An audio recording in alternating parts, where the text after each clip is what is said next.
Ah, Good afternoon, everyone. My name is Eddie Lepet, and I'd like to, welcome everyone to our webinar today titled "More Than Adequate: Building Competitive Provider Networks for Better Access to Healthcare."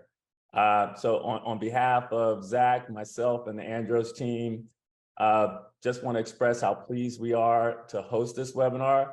For those of you who decided to join live and take time out of your busy day to join us, and also really grateful for those of you who may be watching on a recorded video. Next slide. So today I have the privilege of introducing my colleague, Zach Druin. Zach leads product for Andros's network development business, and I've had the good fortune of spending some time with him and getting to know him pretty well. And I'll tell you, Zach is bright, he's passionate, he's articulate, and as a product owner, he never shies away from telling our sales team why we're making ridiculously unreasonable requests for product enhancements. Zach and I both have similarities and differences. We're both smart and over 30. I have hair, he doesn't, obviously. He's a New Yorker and I'm a Floridian. And just a point of information, today, Zach is controlling the slides. So if there are any technical difficulties while I'm presenting, it's probably because he has a problem with my Florida Panthers and Miami Heat still being in the NHL and NBA playoffs, while the Rangers and the Knicks are out. Seriously though, Zach is he's one of the anchors, visionaries, and architects of our product. And Zach, I'm super excited about collaborating with you on this webinar today. Awesome. Thanks so much for that great intro, Eddie. And let me return the favor here. Actually, point of clarification, Rangers, you got me on, but I'm actually a Sacramento Kings fan, having grown up there. So again, not a great story, but no hard feelings about the Heat there. So as Eddie mentioned, we're going to talk a little bit about today, today about adequacy and bringing the perspective that Eddie has of 20 years of experience in the healthcare industry as a seasoned sales and account management professional. Really allows him to bring that experience to bear in helping our clients adopt new technologies and proactively develop strategies that help them in their market expansion and taking it to the next level in terms of serving their members. So with those introductions, let's hop right in. Today, we're going to be talking a bit about access, adequacy, and how we can differentiate and move into the future there. So we're going to start a little bit about the current state of adequacy, how you measure it, what are some of the challenges there. Talk about what happens when you're able to meet regulatory adequacy, but not necessarily provide true access. Then look at some of the ways that we're seeing in the field, how people are moving beyond adequacy and really finding some success in meeting the challenges that the situation creates for us. And lastly, talk about some technologies in the future that we can move into that give us greater ability to measure. And I'll start there with a quote from Lord Kelvin, who you may know from Absolute Zero fame. I think this is a little bit of a paraphrase, but the idea here, if you can't measure it, you can't improve it, really speaks to the core of what we're looking at here, which is, we have this idea of patient access, and the ways that you measure that are very important. So with that, let's dive right in on the current state of adequacy. So when we think about adequacy, the idea and the necessity of providing access to care is pretty clear, right? We want to have people have access to their healthcare when they need it and where they need it the most. Without getting to the doctor, it's hard to actually get the care that you need, even if that doctor exists on a directory somewhere. And CMS has created some network adequacy standards that seek to create that better access to quality care for beneficiaries. But what we see in looking at how that actually plays out is that sometimes those adequacy standards and the ways that we measure that don't actually result in better outcomes. And in large part, one of the reasons why that is the specific methodology used to measure the distance between points. So network adequacy, as I'm sure many of you know, is typically measured against a time and a distance that's required to access a specific service. So in this case, 15 minutes and 10 miles away for primary care is the Medicare Advantage standard. And how you calculate that with the tools today is typically using a formula called the Haversine formula. This is a spherical trigonometric formula that's designed to measure points on a sphere. So the Earth, sphere, and trying to measure points between that seems like the right path to do it, until you realize that what that's actually measuring is sort of an as the crow flies distance, a straight line between 2 points. And for anyone who's gotten around in the real world, the reality is that people don't fly. They move very differently to birds. And because of that, what we see is some differences in regulatory adequacy and actual access. So I'm going to take you through a scenario next about a situation where that comes into play. So let's meet Grace. Grace is an MA plan participant. She's a 70-year-old immunocompromised woman living in a rural area. And even though she has a car, she relies on her son to drive her into town. And she comes down with the flu. Now, Grace does live in a rural area, and the closest participating doctor for her is in town, and she has to cross a river and drive ways to get there. There might be a closer in-network clinic for her, but she wants to access the in-network care for her. Because the Haversine model is measuring the as the crow flies distance for her, it would fall within that 30-mile range for the adequacy standard. But if you actually look at the path that Grace has to go, the path is closer to 45 miles, not those 30 miles. And additionally complicated because she relies on her son to get her into town for the office, and he only gets off of work, about an hour before the doctor's office closes. He's not able to get from work back to Grace and back to the doctor's office in time before the office closes. So Grace is left with a couple options. She can either go to the ER and potentially rack up a large bill for that visit, or she chooses to forego care and potentially risk complications or a hospital admission from not getting that addressed promptly.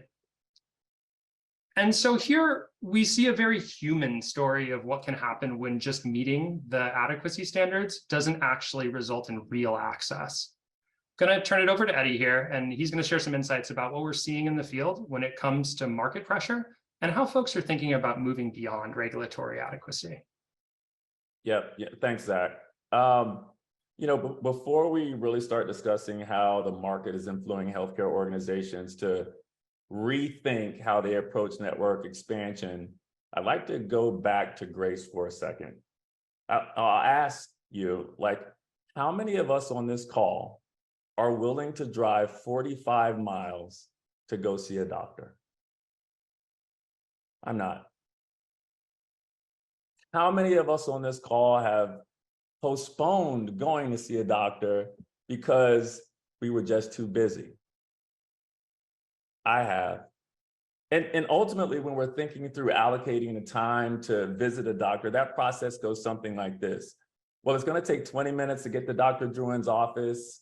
I'll be there for about an hour. And then when I'm traveling back, I'll hit the early part of rush hour traffic. That means it'll take me, 35 minutes to get back to the office or home. And, I just can't afford to take 2 hours out of my day this week.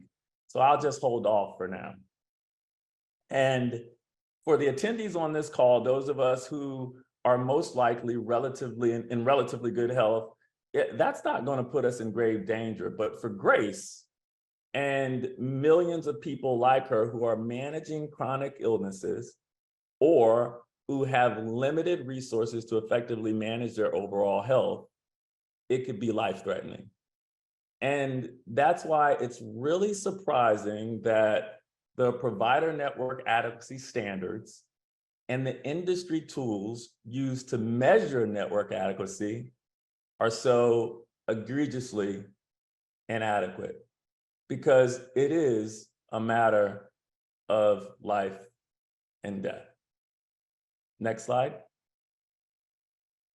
One more. So let's make no mistake about it. Delivering an optimal patient experience is at the forefront of CMS's priorities.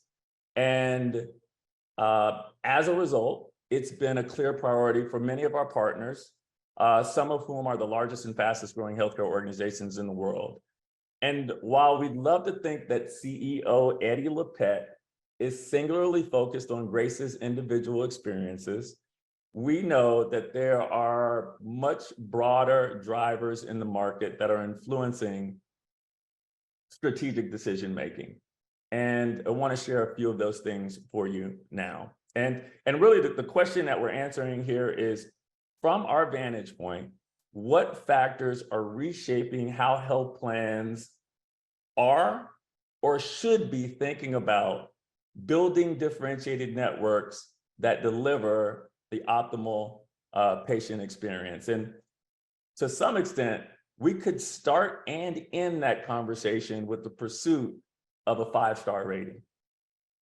So a little bit of background, and many of us may know this already, like in 2008, CMS created a 5-star quality rating system to really measure experiences that Medicaid beneficiaries have with their health plan and the healthcare system overall.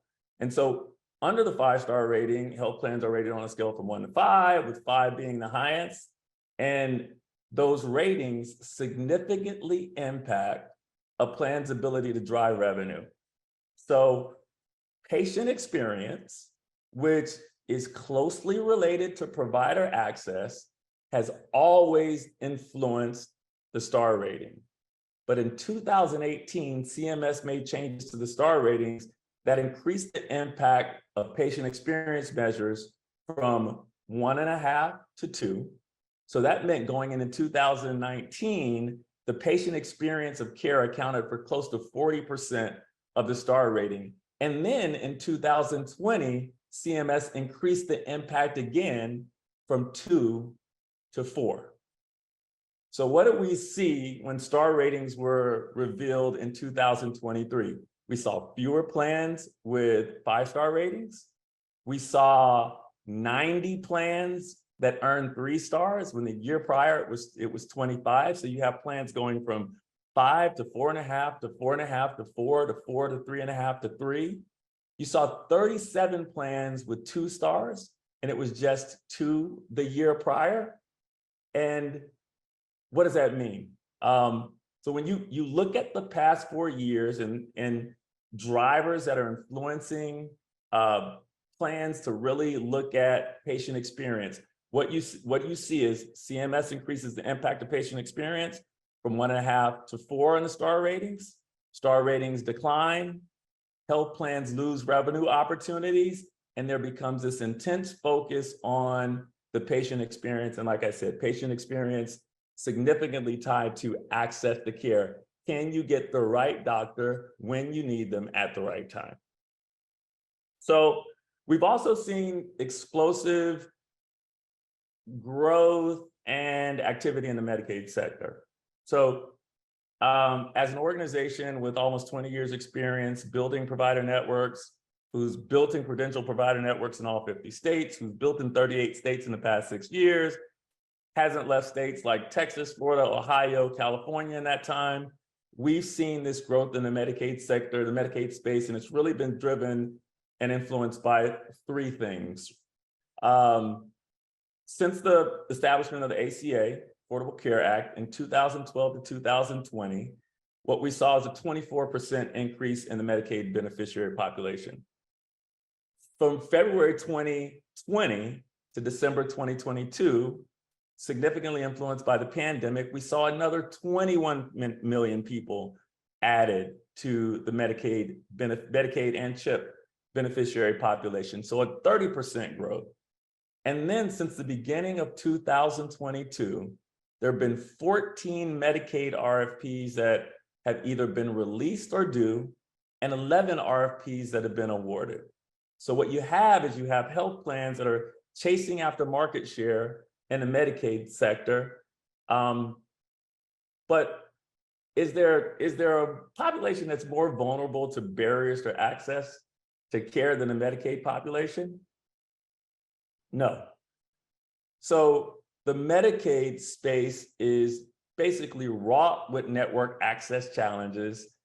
And really what you see is the current administration drafting and proposing policies in an attempt to really aggressively address these issues. So for example, just last month, the Biden administration proposed 2 new rules of access to care in the Medicaid and CHIP programs. And guess what? In addition to proposing rule changes that created greater payment transparency, they also proposed rule changes directing managed Medicaid organizations to focus on assessing, again, patient experience. So if you're building a Medicare or managed Medicaid network, one, it's critically important to understand how policy is evolving. And two, you're compelled to think creatively on how to incorporate those changes into your expansion strategy.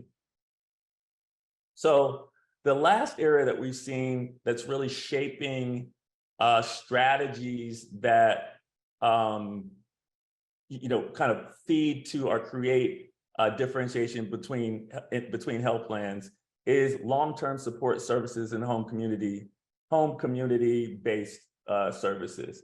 They become much more critical.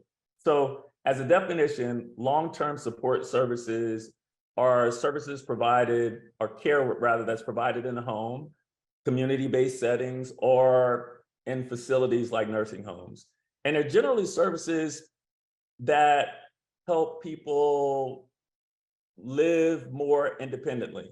They help with daily activities like eating, bathing, cooking, driving, and putting on clothes. Well, Medicaid is and has been the primary payer for long-term services and supports. Under state Medicaid programs, LTSS, long-term services and supports, must be covered in nursing homes, but in most home and community-based services are optional. So what happens? There's a significant differentiation from state to state with home and community-based services. So you see gaps in those areas. Now, having said that, over half of the states have a capitated managed long-term service and support program, and a quarter of those states have value-based payments in the HCBS segment. And you see that starting to evolve as well. So what does that mean for health plans, and what are we seeing?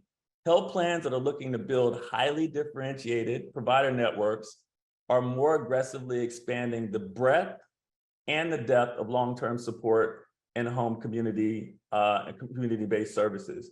But to do so, to take a creative approach that delivers the optimal patient experience, an approach that's forward-thinking, that positions health plan strategies ahead of evolving policy, you have to have access to the technologies and the tools to do that. Zach? Awesome.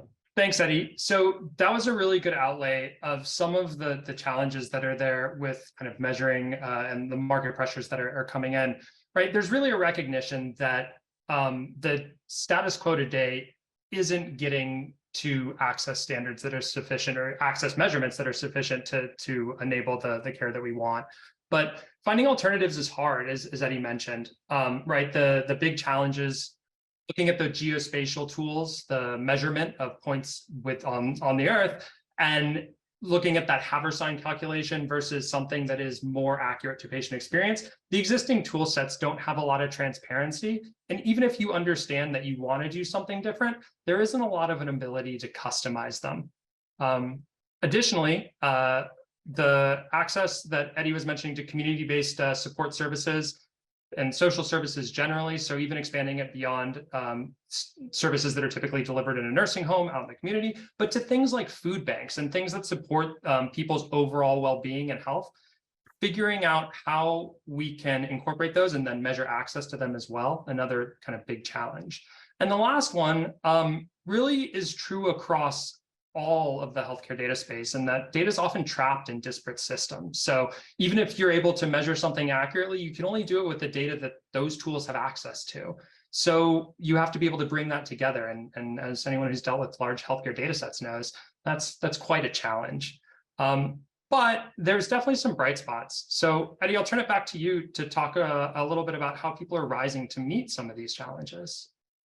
Yeah, absolutely, Zach. As I mentioned before, we've had a good fortune of partnering with plans to help them execute market expansion strategies. And, although there are like similar aspects to most builds, each product, each market, each project generally requires unique approaches to ensure we're successful. And so, kind of what we found, kind of as I mentioned a bit earlier, is that understanding CMS policy changes, understanding the competitive landscape, and where basically federal standards fall short of delivering the best member experience, that's what prepares organizations for greater differentiated. So I wanted to spend a few moments really talking anecdotally about some of the experiences we've had helping to support partners differentiate their plans and products.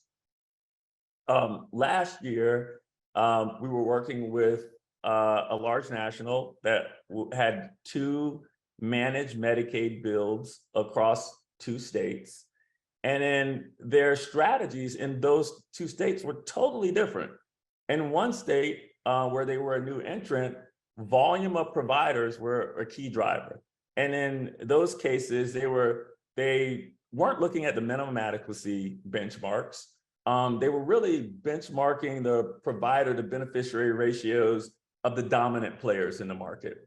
Then in another state, their strategy was influenced by developing a robust network of providers in, like I mentioned before, the LTSS, long-term services and support. So they were looking to really, after meeting adequacy, focus on habilitation services, personal care services, in-home OT and PT, in-home skilled nursing, and chronic home health.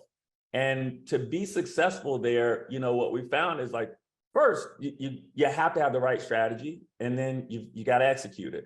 Second, you had to have the ability to track and model certain scenarios, and then allocate like the appropriate resources to build out those key specialties. You had to have the ability to track and identify those key specialties. And then what was really critical, you really had to make a concerted effort to have the technology to collect and validate provider data from the prospects to ensure like program participation and specialties were like correctly accounted for. And then we had a regional plan that, over the last 2 years or so that we've worked with, who was a new entrant into a very competitive managed Medicaid market. And we were told when we started the partnership, provider and beneficiary ratios are only the starting point. So, in addition, kind of their perspective was like, okay, the patient experience is very important to us. But another driver was anticipating that the adequacy standards were evolving and going to become more strict. So they're like, we're reading the tea leaves. We want an optimal patient experience, and we know access is important there, but we also know that policy is evolving and we want to be prepared for that. So let's be proactive. And that was kind of the impetus that kind of shaped their network expansion strategy. But it's not only health plans. We've worked with risk-bearing IPA, and they were responsible for building a network that met CMS adequacy standards. They took the initiative, built the network, and here's where they found gaps. They're servicing a certain count. They're servicing several counties, and they took the liberty of doing a zip code assessment. And when they did the zip code assessment, they found out that there were key provider gaps in multiple zip codes. So we work with them to, instead of segmenting and assessing the market by county, we assessed it by zip codes, identified providers in each zip code where they had gaps, and started to work with them to fill in gaps that would have otherwise been missed by traditional network adequacy standards. And then I'll say, these tools are, kind of relevant and valuable in specialized networks like vision and dental, and even in commercial, where plans kind of not only want to ensure that the doctors are near where their beneficiaries live, but also where they work. And lastly, I'll say, a really clear example of how network access, network composition, network expansion, and the patient experience is driving an organization's strategic priorities can always be found on earning calls. So just Alignment, as an example, had their earning call at the end of February. And on that call, the CEO communicated that in 2023, they're pursuing top line revenue growth of 20%. So that's pretty, everybody wants to drive revenue. But he laid out 4 initiatives, and two of those four initiatives were maximizing star outcomes and building more depth in their current markets. So again, take note, all of the initiatives that we described above target to a great extent improving the patient experience through better access to care. Awesome. Thanks for laying out sort of the ways that people are rising to meet those challenges, Eddie. I think I want to take some time and show off some of the future about where we can go in terms of really making a difference in the ways that we can, even beyond sort of the strategic initiatives that Eddie was talking about. So what I want to show and dive into a little bit today is the Andros methodology for measuring true time and driving distance rather than the as the crow flies method. So this is something we've developed and have tested against kind of existing vendors. Generally, we find concurrence plus or minus 1% in the vast majority of cases. But I think it's really important to be able to call out some of the places where it really does fall short. We do have this method and continue to run it because we think it represents patient experience in a much more detailed way than simply the as the crow flies method, because unless you're a veterinarian, your patients probably aren't flying to you. So let's take a look at a really specific example here. So what you're looking at is Nashville metro area. And on the left here, you see a blue dot, a blue marker in the middle. That is a provider. And to the right of that dot, you see a yellow one, and that is a beneficiary. And the big oval, that's the Haversine distance. It's kind of meant to represent that 60 minutes and 45-mile range from the provider that beneficiaries could access within the adequacy standard. But when you look at the route that you would actually take to get to the provider from that beneficiary point, you see anything but a straight line. Right? You see them coming down, driving along, and then coming up across this river, having to cross it only to go further down the path. And when you actually measure that distance, it is actually closer to 60 miles and 66 minutes. So exceeding the network adequacy standards, even though they're the same standard, just measured in a different way, a more human way. And so what we see when we expand that to looking at the MA beneficiary population that are typically measured against for adequacy in the MA space. In this case, what we actually see is an 80% difference from the traditional tools from HPMS. So again, what you're looking at here is the provider in the middle over here, and then projected out a Haversine ring distance. It's this line here. And then a breakdown, these kind of irregular polygon shapes are the drive time and drive distances that we would have for the actual routing. And what you see is that there's one Benny that's outside of either one. They wouldn't count for adequacy for this provider. But then you see a whole range of these yellow dots that would meet the adequacy standard if you were using that Habersign method, but can't actually get there if they have to drive. And you see only a small portion of them are covered under kind of everything. What you do see a few little green dots in here, what that's actually representing is there's a highway underneath there. So people are able to get a little bit further within that distance than they are just kind of with that big ring. So this gives us really good insight into, hey, maybe we do need to fill in a little bit here to make sure that these people can actually access care rather than just assuming they're flying to the doctor. And so that's a dive into technology-wise, one of the ways that we can help differentiate and give more detail, getting to being able to measure patient access so that we can actually improve it. But as we talked about, there's a number of other kind of tactics outside of that we'll recap here as well. So bringing all that data together, being able to pull not just the data you need for access, but cost and quality together to provide that multifaceted analysis will allow you to really get to the place where you can provide right time and right care in the right place at the right time for your populations. Incorporating social services providers, home-based providers, kind of beyond the adequacy standards, and then actually incorporating those into your access calculations. So, yep, you might have, you know, in-home is going to be very close. But think about a community food bank or community care-based organization that's helping people navigate social services, right? That they need to be able to get to that just like they need to be able to get to their doctor.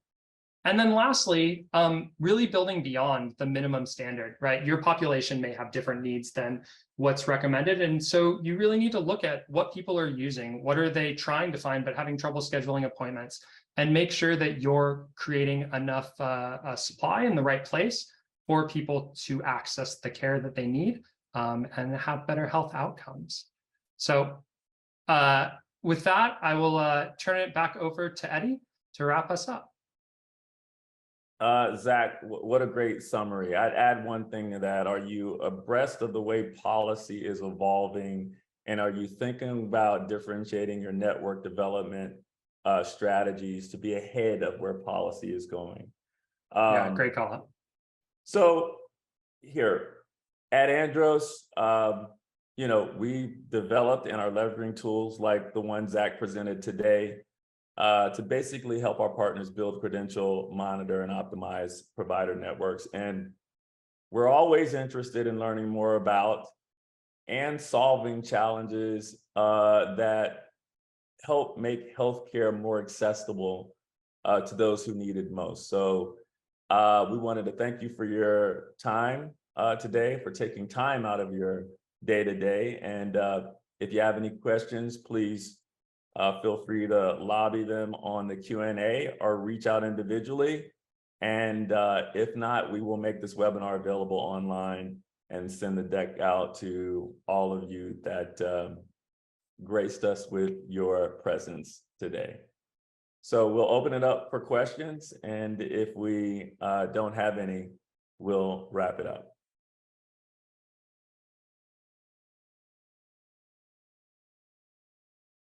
Well, my mom told me a long time ago, if they don't have questions, you've done a good job. That means you've gotten it all out. Here we go. Wait a second. I actually do see one in the chat.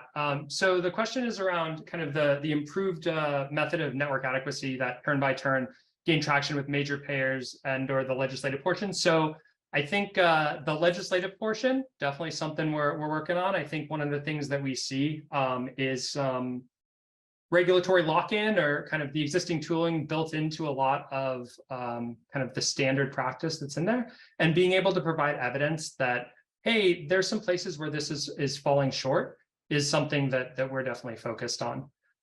With major payers, I think people are interested in kind of the insight that is in there. We also do run kind of traditional standard in there so that people are covering kind of the checkbox of regulatory, but then also thinking about the future and leveraging the kind of leading edge of technology to be able to truly create differentiation.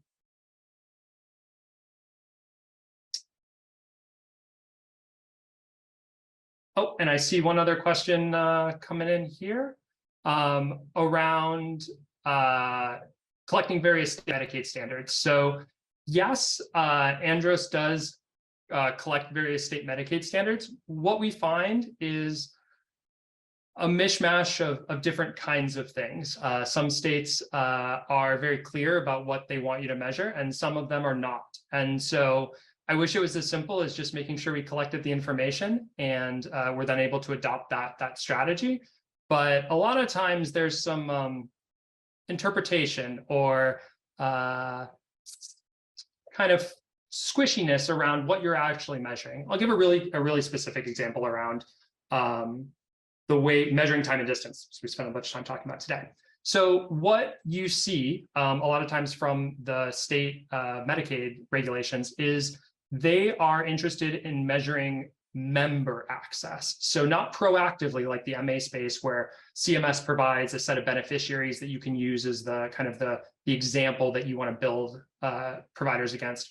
What you actually see in Medicaid is that there isn't a lot of proactive measurement that happens when it comes to time and distance until you've been approved for that state and are then building your network and then are held kind of retroactively responsible for maintaining a network that does meet those time and distance standards. And so it makes it really hard when you're a new entrant in the market to be able to have confidence that you're able to build a network.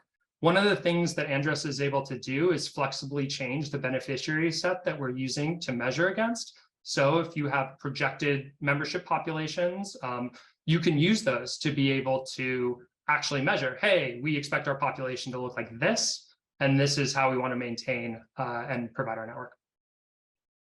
Yeah, I want to add a little color there as well. I think one of the things that we do pretty well is once we enter a market on behalf of another client, say we're building a managed Medicaid network in Florida, for example, a state that we've been in for a while, we take that experience and then understanding what the standards are, the nuances are, and then we can leverage that experience on our client's behalf. And every state that we go into, we do catalog what the expectations and standards are and try to use that. I try to give our clients a head start if they decide to build with us in a market that they might not be familiar with. Yeah, absolutely. I will also mention that while we might not have the super deep dive that we do until we're kind of working in a market, we are collecting all 50 state Medicaid information so that we have that and kind of looking at trends across that as well. Also wanted to hit, there's one follow-up question, sort of legislative adoption of a more accurate standard. I am definitely not in the business of predicting the speed at which government moves, but I think, as Eddie mentioned, there is a lot of focus from the current administration on ways that we can improve that. And so as we're able to get greater visibility onto some of those deficiencies and kind of with that path forward to be able to more accurately measure, I anticipate that, given that this is a hot topic, hopefully we'll see movement. And then if you're a plan or an organization that's looking for differentiation, right, and focused on delivering like the highest value patient experience, then implementing that functionality, technology, and capabilities now has value. Absolutely, right. I mean, especially in that Medicaid context we were asked before about, I think, when providing your response to an RFP, there's the minimum standard, but definitely nothing to prevent you from kind of going above and beyond and really making your case for being the best possible network for those populations.